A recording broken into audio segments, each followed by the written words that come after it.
ಬೆಳಗಾವಿ ಜಿಲ್ಲೆಯ ಚೆನ್ನಮ್ಮನ ಕಿತ್ತೂರು ತಾಲೂಕಿನ ಕಾದರವಳ್ಳಿ ಗ್ರಾಮ ಪಂಚಾಯಿತಿ ಉಪಾಧ್ಯಕ್ಷ ಸ್ಥಾನದ ಅವಿಶ್ವಾಸ ನಿರ್ಣಯ ಇದ್ದು ದಿನಾಂಕ 5/5/2025ರಂದು ಅವಿಶ್ವಾಸ ನಿರ್ಣಯಕ್ಕೆ ಬೆಂಬಲವನ್ನು 12 ಜನ ಸದಸ್ಯರು ಸೂಚಿಸಿದರೆ ಇಬ್ಬರು ಸದಸ್ಯರು ಗೈರು ಹಾಜರಾಗಿದ್ದರು. ಉಪಾಧ್ಯಕ್ಷ ಆಳಿಯಪ್ಪ ಗೋಣಿಯವರ ಪರವಾಗಿ ಅವರೊಬ್ಬರೇ ಇದ್ದರು. ಈ ಅವಿಶ್ವಾಸ ನಿರ್ಣಯಕ್ಕೆ ಕಾನೂನು ತಡೆಯಾಗಿದ್ದರಿಂದ ಅವಿಶ್ವಾಸ ನಿರ್ಣಯ ಮುಂದೂಡಲ್ಪಟ್ಟಿದೆ. ನಾವು ಕಾನೂನು ರೀತಿ ಎಲ್ಲ ಸದಸ್ಯರು ಹೋರಾಡಿ ಇದರಲ್ಲಿ ಗೆಲುವು ಸಾಧಿಸುತ್ತೇವೆ ಅಂತ ಸಂಪೂರ್ಣ ವಿಶ್ವಾಸ ವ್ಯಕ್ತಪಡಿಸಿದರು. ವರದಿಗಾರರು ರುದ್ರಪ್ಪ ಹುಬ್ಳಿ. ಸರ್, ಈಗಾಗಲೇ ಅಧ್ಯಕ್ಷ ಉಪಾಧ್ಯಕ್ಷ ಸ್ಥಾನದಲ್ಲಿ ಗೋಣಿಯವರನ್ನ ವಿರುದ್ಧವಾಗಿ ತೆಗಿಬೇಕಂತ ಹುನ್ನಾರ ಮಾಡಿದಾರಂತ ಆರೋಪ ಕೂಡ ಮಾಡಿದರು. ಅದೇ ರೀತಿಗೆ ನಾನೇ ಆಗ್ತಿರುವಂಥ ನ್ಯಾಯ ಅನ್ಯಾಯವಾಗಿ ನೀತಿಗೆ ನಾನು ಯಾವುದೇ ತಪ್ಪು ಮಾಡಿಲ್ಲ, ಅವರೇ ತಪ್ಪು ಮಾಡಿದಾರೆ ಅನ್ಕೋದು ನಾನು ವಿರುದ್ಧವಾಗಿ ಮಾಡಿದ್ದಕ್ಕೆ ನಾನು ತೆಗಿತಾರೆ ಹುನ್ನಾರ ನಡೆಸಿದ್ದಾರೆ ಅಂತ ಕೂಡ ಹೇಳಿದರು. ಪುನಃ 5ನೇ ತಾರೀಕಿಗೆ ನಾನೇ ಆಗ್ತೇನೆ ಅಂತ ಕೂಡ ಹೇಳಿದರು. ಪುನಃ ಅವರೇ ಆಗಿದ್ದಾರೆ. ಇದು ಏನು ಹೇಳಿದ್ದಾರೆ? ಅವರೇ ಆಗಿದ್ದಾರೆ ಅಂದರೆ ಇದು ನಾವು ಅವರ ವಿರುದ್ಧ ಅವಿಶ್ವಾಸ ನಿರ್ಣಯ ಮಂಡನೆ ಮಾಡಿದ್ವು 25 ದಿವಸದ ಹಿಂದೆ. ಇವತ್ತೇನಿತ್ತದು ಅವಿಶ್ವಾಸ ನಿರ್ಣಯ ಮಂಡನೆ ಇತ್ತು. ಅದರ ಪ್ರಕಾರವಾಗಿ ನಾವು 12 ಜನ ಮೆಂಬರ್ ಇದ್ದಾವೆ. 12 ಜನ ಸದಸ್ಯರು, ಅಧ್ಯಕ್ಷರನ್ನು ಹಿಡ್ಕೊಂಡ 12 ಜನ ನಾವು ಸದಸ್ಯರಿದ್ದೀವಿ. ಅವಿಶ್ವಾಸ ನಿರ್ಣಯ ಅಂದರೆ ಏನಂದ್ರೆ ಒಂದು ಆಡಳಿತದ ಧೋರಣೆಯ ವಿರುದ್ಧ ನಾವು 1/3 ಮೆಜಾರಿಟಿ 15ರಲ್ಲಿ ನಾವು 12 ಜನ ಇಲ್ಲಿದೆ ಅಂದರೆ ಇವರೆಲ್ಲ ಅವರ ಧೋರಣೆ ವಿರುದ್ಧ ಇದ್ದವರು. ಇವರು ಆಡಳಿತ ಸರಿಯಾಗಿ ಮಾಡದೇ ಇರುವುದರ ವಿರುದ್ಧ ಅವರು ಏನು ಮಾಡಿದ್ರು ಅಂದ್ರೆ ಜನರ ಬೆಂಬಲ ಜೊತೆಗೆ ಗೆಲ್ಲಬೇಕಾಗಿತ್ತು. ಅದಕ್ಕೆ ಗೆಲುವನ್ನು ನಾವು ಹೌದಾ. ಇದು ಕಾನೂನು ರೀತಿ ತೊಡಕನ್ನು ತೊಗೊಂಬಂದು ಯಾರನ್ನೋ ಪಟ್ಟಬದ್ಧ ಹಿತಾಸಕ್ತಿಗಳನ್ನು ಇವರು ಬಳಸಿಕೊಂಡು ಕಾನೂನು ರೀತಿ ತೊಡಕು ತೊಗೊಂಬಂದ ಸ್ಟಾಪ್ ಮಾಡ್ಯಾರ ಅಷ್ಟೇ. ಇದನ್ನು ಇವತ್ತಿನ ದಿನ ತಡೆ ಹಿಡಿದಾರೆ. ಇದೇನು ಗೆಲುವಲ್ಲ. ಯಾರು ತಡೆ ಹಿಡಿದಾರೆ? ತಡೆ ಹಿಡಿದಾರ ಗೋಣಿಯವರು ಉಪಾಧ್ಯಕ್ಷರು ತಡೆ ಹಿಡಿದಾರು. ಅಂದ್ರೆ ಅವ್ರ ಜೊತೆ ಹಿಂದೆ ಪಟ್ಟಬದ್ಧ ಹಿತಾಸಕ್ತಿಗಳದಾವು, ಅವ್ರನ್ನ ಪೋಷಿಸುವಂಥ ಹಿತಾಸಕ್ತಿಗಳದಾವು. ಅವ್ರು ಪೋಷಿಸಲಿ, ಏನು ಸಮಸ್ಯೆ ಇಲ್ಲ. ಜನಕ್ಕೆ ಅವರ ಬೇಕಾಗಿದ್ದಾರೆ ಅಂದ್ರೆ ಅವರೇ ಆಗಲಿ. ಪ್ರಾಮಾಣಿಕತೆನ ಇಲ್ಲಿ ಪ್ರಾಮಾಣಿಕತೆಗೆ ಸೋಲಾಗ್ತದೆ ಅಂದ್ರೆ ಆಗಲಿ. ಪ್ರಾಮಾಣಿಕತೆ ಇಲ್ಲ ಅಂತ ತಿಳ್ಕೊಂಬಿಡೋಣ. ಅಂಥವ್ರು ಬೇಕಾಗಿದ್ದಾರೆ ಅಂದ್ರೆ ಅವ್ರನ್ನ ಪೋಷಿಸಲಿ, ಅವ್ರನ್ನ ಬೆಳೆಸಲಿ. ಮುಂದೆ ಬರೋ ದಿನಗಳಲ್ಲಿ ಜನರು ಇದನ್ನೆಲ್ಲ ನೋಡ್ತಾರೆ. ಈ ಪ್ರಕ್ರಿಯೆಗಳನ್ನು ಈಗ ಗೆದ್ದವ್ರಂಗೆ ನಾವು ಮಾಲಿ ಹಾಕ್ಕೊಂಡು ಗುಲಾಲ್ ಹಾಕ್ಕೊಂಡು ಹೋಗುವಂಥ ಪ್ರಸಂಗ ಇಲ್ಲಿ ಇವತ್ತೇನಿತ್ತು ಅಂತಂದ್ರೆ ಇದು ಕಾನೂನು ರೀತಿ ಸ್ಟೇ. ಇವತ್ತು ನಾವು ಕಾನೂನಿಗೆ ಗೌರವ ಕೊಡುವ ಸಲುವಾಗಿ ಇವತ್ತು ಗೌರವ ಕೊಡೋಣ. ಆ ಕಾನೂನಿಗೆ ಎಲ್ಲರೂ ಗೌರವ ತಲೆಬಾಗಲೇಬೇಕು. ಅದ್ರ ಸಂಬಂಧ ಇವತ್ತು ಸ್ಟೇ ಐತಿ. ನಾವು ಇದಕ್ಕೆ ನೆಕ್ಸ್ಟ್ ಹಿಯರಿಂಗ್ ಇದೆ. ಅದ್ರ ಮುಂದೆ ಬರೋ ಪ್ರೊಸೀಜರ್ನ ಮಾಡ್ತೀವಿ.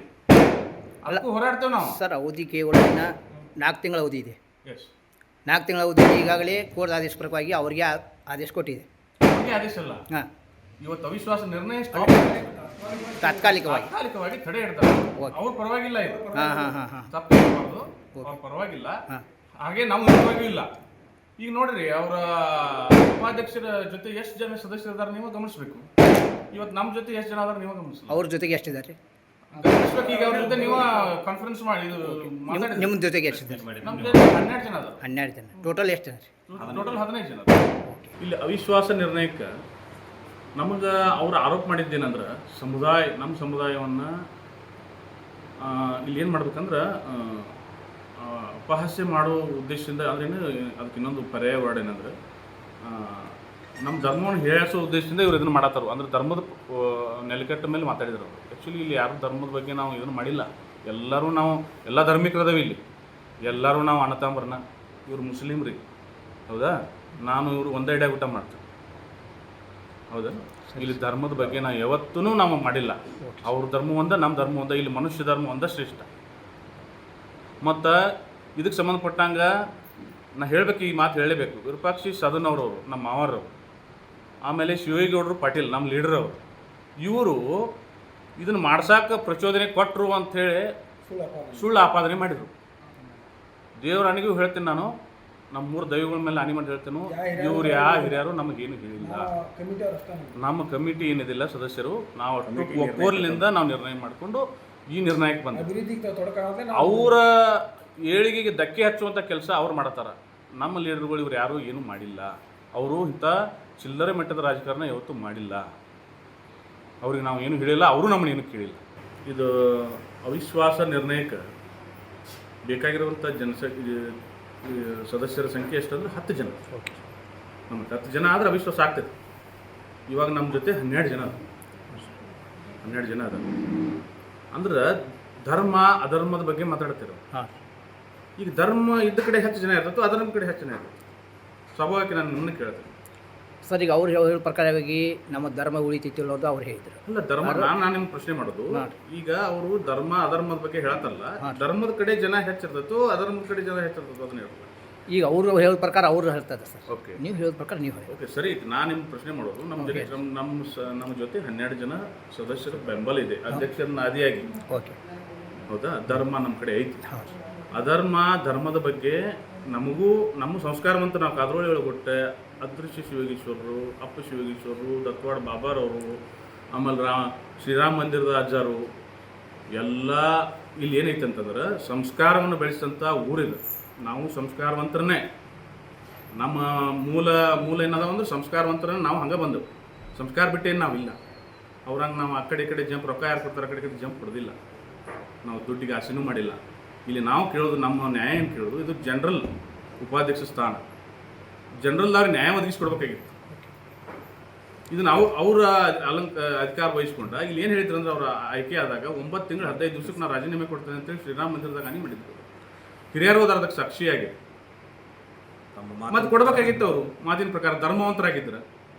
ಸರ್, ಧರ್ಮನ ನಮ್ಮ ಕೈ ಹಿಡಿತೈತಿ, ಧರ್ಮನ ನನಗೆ ಆಯ್ಕೆ ಆಕೈತಿ ಅಂತ ನಾನು ನಿಮ್ಗೆ ಕ್ವಶನ್ ಮಾಡೋದು, ಈಗ ಅವ್ರು 9 ತಿಂಗಳು 15 ದಿವಸಕ್ಕೆ ರಾಜೀನಾಮೆ ಕೊಡ್ತೀನಿ ಅಂದವರು ಧರ್ಮದ ಪರವಾಗಿದ್ದರೆ ಕೊಡಬೇಕಾಗಿತ್ತು, ಅವ್ರು ಕೊಡ್ಬೋದಾಗಿತ್ತು. ಈಗ ಮತ್ತೊಂದು 10 ತಿಂಗಳು ಎಕ್ಸ್ಟ್ರಾ ಮಾಡಿದ್ರು ಅವರು. ಮುಂದೆ ಆಗವರಿಗೆ ಅನ್ಯಾಯ ಮಾಡಿದಂಗೆ ಹೌದಿಲ್ರಿ? ಸರಿ, 10 ತಿಂಗಳು ಅನ್ಯಾಯ ಮಾಡಿದ್ರು ತಂದವರು. ಧರ್ಮ ಅಧರ್ಮದ ಬಗ್ಗೆ ಅವ್ರ ಕಡೆಯಿಂದ ನಾವು ಹೇಳಿಸುವಂಥ ಅಗತ್ಯ ಇಲ್ಲ. ನಾವು ಧರ್ಮವಂತರೇ, ನೀತಿವಂತರೇ, ಸಂಸ್ಕಾರವಂತರ, ಆಚಾರವಂತರ. ಸರ್, ನಮ್ಗೆ ಇಷ್ಟು ಮಂದಿ ನನಗೆ ಬೆಂಬಲ ಕೊಟ್ಟಿದ್ದಾರೆ ಅಂತ ಕೂಡ ಹೇಳ್ತಾ ಇದ್ದಾರಲ್ಲ ಸರ್, ಅವ್ರ ಕಡೆ ಎಷ್ಟು ಬೆಂಬಲ ಇದೆ, ನಿಮ್ಮ ಕಡೆ ಎಷ್ಟು ಬೆಂಬಲ ಇದೆ? ನಮ್ಮ ಕಡೆ 12 ಜನ ಅದಾರ್ರಿ. ಹಾಂ, ಅವ್ರ ಕಡೆ ಅವ್ರು ಒಬ್ಬರನ್ನ ನೋಡಿದ್ದೀನಿ ನಾ. ಹಾಂ ಸರ್, 3 ಜನ ಅದಾರ ಅಂತ ಹೇಳ್ಬೋದು, ಆದ್ರೆ ಈಗ ಅವ್ರು ನೋಡಿದ್ದು ಒಬ್ಬರನ್ನೇ ನಾ. ಈಗ ನೀವು ಪ್ರೆಸ್ ಮೀಟ್ ಮಾಡ್ಕೊಂಡು ನೀವೇ ನೋಡಿದ್ರಿ ಎಷ್ಟು ಜನ ಮೆಂಬರ್ ಅದಾರು ಎಷ್ಟು ಜನ ಇಲ್ಲ ಅಂತ. ಈಗ ಸರ್ ಅದು ನಿಮ್ಗೆ ಗೊತ್ತಾಗ. ಒಟ್ಟಾರೆಯಾಗಿ ಕೊನೆಯದಾಗಿ ಸರ್, ನಾನೇ ಚುಕ್ಕಾಣಿಕೆ ಹಿಡಿತೇನೆ ಅಂತ ಕೂಡ ಹೇಳಿದ್ರು ಅವರು.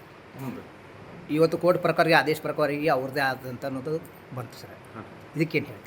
ಅವ್ರ ಪ್ರಕಾರ ಬಂದೈತೆ ಅನ್ಬೇಡ್ರಿ, ಅದು ಕೋರ್ಟ್ ಆದೇಶ. ದಯಮಾಡಿ ನಮ್ಮ ತಮ್ಮಲ್ಲಿ ನಾ ಹೇಳೋದು, ಜನಸಾಮಾನ್ಯರಲ್ಲಿ ನಾ ಹೇಳೋದೇನಂದ್ರೆ ಇದು ತಡೆಯಾಜ್ಞೆ. ತಡೆಯಾಜ್ಞೆ ಕಾನೂನು ಚೌಕಟ್ಟಿ ಒಳಗೆ ಸ್ಟೇ ತರಕ್ಕೆ ಎಲ್ಲರಿಗೂ ಅಧಿಕಾರ. ಕಾನೂನು ತೊಡಕಷ್ಟ ಇದೆ, ತೊಡಕಂದ್ರೆ ಏನ ತಡೆಯಾಜ್ಞೆ ಅಷ್ಟೇ. ಇಲ್ಲೇನು ಯಾರು ಜಯ ಆಗಿಲ್ಲ. ನಾವು ಸಂಭ್ರಮಾಚರಣೆ ಮಾಡುವಂತ ಅಗತ್ಯತೆ ಅಲ್ಲ. ಅದನ್ನ ದೊಡ್ಡ ಪೋಸ್ಟ್ ಒಟ್ಟಾರೆಯಾಗಿ ಕಾನೂನಿಗೆ ಬದ್ಧವಾಗಿ ನಾವು ಇದನ್ನ ಸ್ಟೇ ಏನು ಬಂದಿತ್ತಲ್ಲ ಇದಕ್ಕೆ ಸಂಬಂಧಪಟ್ಟಂಗೆ ನಾವು ಅದಕ್ಕೆ ಕಾನೂನು ಹೋರಾಟ ಮಾಡ್ತೀವಿ. ಸರ್, ತಮ್ಮಲ್ಲಿ ನಾವು ಕೇಳೋದೇನೆಂದರೆ, ಅವ್ರು ಸ್ಟೇಟ್ಮೆಂಟ್ ಹೇಳಿದ್ರು ಮೊನ್ನೆ, ನನಗೆ ಕಾಂಗ್ರೆಸ್ನ ಕೆಲ ಸದಸ್ಯರು, BJPಯ ಕೆಲ ಸದಸ್ಯರು ವಿರೋಧ ವ್ಯಕ್ತಪಡಿಸಿದ್ರು ಅಂತ. ಹಾಗಾದ್ರೆ ಅವ್ರು ಕಾಂಗ್ರೆಸ್ನೂ ಅಲ್ಲ, BJPನೂ ಅಲ್ಲ, ಹೌದಾ? ಈಗ ನಾವು ಅವಿಶ್ವಾಸ ಮಾಡೋದ್ರಲ್ಲಿ ಏನು ತಪ್ಪಿಲ್ಲ. ಹಾಗಾದರೆ ನಾವು ಯಾವ ಪಕ್ಷಕ್ಕೆ ಬೆಂಬಲ ಸೂಚಿಸಬೇಕು ಸರ್? ಕಾಂಗ್ರೆಸ್ಸು ಅಲ್ಲ, BJP ಅಲ್ಲ, ಅವ್ರು ಒಟ್ಟಾರೆ ಎಲ್ಲ ಮಿಕ್ಸ್ ಆಗಿದ್ದಲ್ಲಿ ಅವರಿಗೆ ಆಡಳಿತವನ್ನು ಕೊಟ್ಟಿದ್ರಲ್ಲ, ಅದಕ್ಕಾಗಿಗೋಸ್ಕರ ಅವ್ರು ಹೇಳಿದ್ರು ಅಂತ ಹೇಳಿ. ಅಲ್ಲ, ಅವರು ಚುಕ್ಕಾಣಿ ಒಂದು ಪಕ್ಷದ ಚಿಹ್ನೆ ಹಿಡ್ಕೊಂಡು ಬಂದಾರ್ರಿ. ಅವರು ಸ್ವತಂತ್ರ ಬಂದಿರ್ಬೋದು, ಹಿಂದಗಡೆ ಆ ಪಕ್ಷಕ್ಕೊಮ್ಮೆ ಈ ಪಕ್ಷಕ್ಕೊಮ್ಮೆ ಜಂಪ್ ಹೊಡ್ಕೊಂಡು ಬಂದಾರ್ರಿ. ಅವರು ನಿಷ್ಠೂರವಾಗಿ ಒಂದೇ ಪಕ್ಷಕ್ಕೆ ಉಳಿದಿಲ್ಲ ಅವರು. ಅದಕ್ಕೆ ನಾ ಕೇಳೋದು ಲೀಡರ್ಗಳನ್ನ, ಈಗ ಅವ್ರು ಕಾಂಗ್ರೆಸ್ಸು ಅಲ್ಲ, BJPನೂ ಅಲ್ಲ ಅನ್ನತ್ತಾರೆ.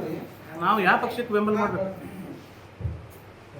ಅಂದರೆ ಪಂಚಾಯತಿ ಆಡಳಿತ ಹೆಂಗೈತೆ ಅಂದರೆ, ಒಮ್ಮೆ ನಾವು ಅಧಿಕಾರಕ್ಕೆ ಚುಕ್ಕಾಣಿ ಹಿಡಿದು ಅಂದ್ರೆ ಇಲ್ಲಿ BJP ಕಾಂಗ್ರೆಸ್ ಅನ್ನೋದು ಇಲ್ಲ. ಆ್ಯಕ್ಚುಲಿ ವಿಚಾರ ಮಾಡಿದ್ರು ಅವರು, BJPಯವರು ಕಾಂಗ್ರೆಸ್ನವರು ಅಂತ ಹೇಳಿದ್ದಾರೆ. ಬಟ್ ನಾವಿಲ್ಲೆಲ್ಲ ಒಗ್ಗಟ್ಟಿನಿಂದ ಒಕ್ಕೋರ್ಲಿಂದ ಅದಾವು, ಒಂದೇ ಮನಸ್ಸಿನವ್ರು ಅದಾವ ಎಲ್ಲ. ಅದಕ್ಕೆ ನಾನು ನಾಯಕರಲ್ಲಿ ಕೇಳ್ಕೊಳ್ಳೋದೇನೆಂದ್ರೆ, ನಾವು ಯಾವ ಪಕ್ಷಕ್ಕೆ ಸಪೋರ್ಟ್ ಮಾಡಬೇಕು? ಅವರು ಓಪನ್ ಸ್ಟೇಟ್ಮೆಂಟ್ ಕೊಡಲಿ. ಆಡಳಿತ ಮಂಡಳಿ ಸದಸ್ಯರಾಗಿ ಆಯುಧವಾಗಿ ಮಾಡ್ತಾ ಇದ್ದಾರೆ ಅಂತ ಹೇಳ್ಬೋದಾಗಿತ್ತು. ಸದಸ್ಯರು ನಮಗೆ ಹೇಳೋದು ಮಾಡ್ತಾರೆ ಅಂತ ಹೇಳ್ಬೋದಾಗಿತ್ತು, ಸದಸ್ಯರು ಮಾಡ್ತಾರೆ ಅಂತ ಹೇಳ್ಬೋದಾಗಿತ್ತು. BJP ಕಾಂಗ್ರೆಸ್ ಅಂತ ಗುರುತಿಸ್ಕೊಂಡಿಲ್ಲ ಇಲ್ಲಿ ಯಾರು. ಇಲ್ಲಿ ಪಕ್ಷ ಇಲ್ಲಿ ಬರುವುದಿಲ್ಲ. ಪಕ್ಷದ ಚಿಹ್ನೆ ನಾವು ಆರಿಸಿ ಬಂದಿರೋದಿಲ್ಲ. ಕಾನೂನು ರೀತಿ ಏನಿತ್ತಂದ್ರೆ, ಉಪಾಧ್ಯಕ್ಷ ಸ್ಥಾನಕ್ಕೆ ಮೊದಲನೇದೇನಿತ್ತು ಅವರ್ಗ ಇತ್ತು. ಅದರ ಪ್ರಕಾರ ತುರುಮರಿ ಅವರ ಉಪಾಧ್ಯಕ್ಷರಾಗಿದ್ರು, ಅದಕ್ಕೆ ಯೋಗಿ ಸ್ಥಾನ ಇತ್ತು, ಮಾಡಿದ್ರು ಅವರು. ನೆಕ್ಸ್ಟ್ ಏನಾಯ್ತು, 2.5 ವರ್ಷ ಜನರಲ್ ಕ್ಯಾಟಗರಿ ಬಂತು, ಸಾಮಾನ್ಯ ಬಂದಾಗ ಸಾಮಾನ್ಯರಾದ ಕುಂತ್ಕೊಳ್ಳೋದು ಯೋಗ್ಯ. ಯಾಕಂದ್ರೆ ಇದು 15-20 ವರ್ಷಕ್ಕೆ ಒಮ್ಮೆ ಬರೋದು ಅಧ್ಯಕ್ಷ ಉಪಾಧ್ಯಕ್ಷ. ಯೋಗ್ಯರಾದವರು ಅದಕ್ಕೆ ಕುಂತ್ರ ಅದಕ್ಕೆ ನಮ್ಮ ಸಮ್ಮತಿ ಇತ್ತು. ಇವರು ಅವರ್ಗದವರು ಜನರಲ್ ಹೋಗಿ ಕುಂತ್ರ ಜನರಲ್ದವ್ರಿಗೆ ಅಧಿಕಾರ ವಂಚಿತರಾಗ್ತಾರೇನ್ರಿ? ನೀವು ಹೇಳಲ್ಲ ಇದು. ಒಟ್ಟಾರೆ ಕಾನೂನುಬದ್ಧವಾಗಿ ಮುಂದುವರಿಸೋದೈತೆ. ಈಗಾಗಲೇ ಅವ್ರದ್ದು ಏನೋ ಸ್ಟಾಪ್ ಆಗಿದೆ ಅಂತ ಹೇಳಿ ತಿಳ್ಕೊಂಡಿದ್ದೆ. ಓಕೆ, ನಾವು ಅದನ್ನು ಮುಂದುವರಿಸ್ತೀವಿ. ಮುಂದೆ ನಾವು ಇನ್ನೊಂದು ಈ ಪ್ರಕಾರ ಒಂದು ಮೆಸೇಜ್ ಹೇಳಕ್ಕೆ ಇಷ್ಟಪಡ್ತೀನಿ. ಹೇಳಿ. ನಮ್ಮ ಊರಿನಲ್ಲಿ ಇರ್ತಕ್ಕಂಥ ನಾಯಕರು ಅನಿಸ್ಕೊಂಡವರು ದಯಮಾಡಿ ಮುಂಬರೋ ದಿನಗಳಲ್ಲಿ ನಮ್ಮನ್ನು ಬಿಡುವರೆ ಮುಂಬರೋ ದಿನಗಳಲ್ಲಿ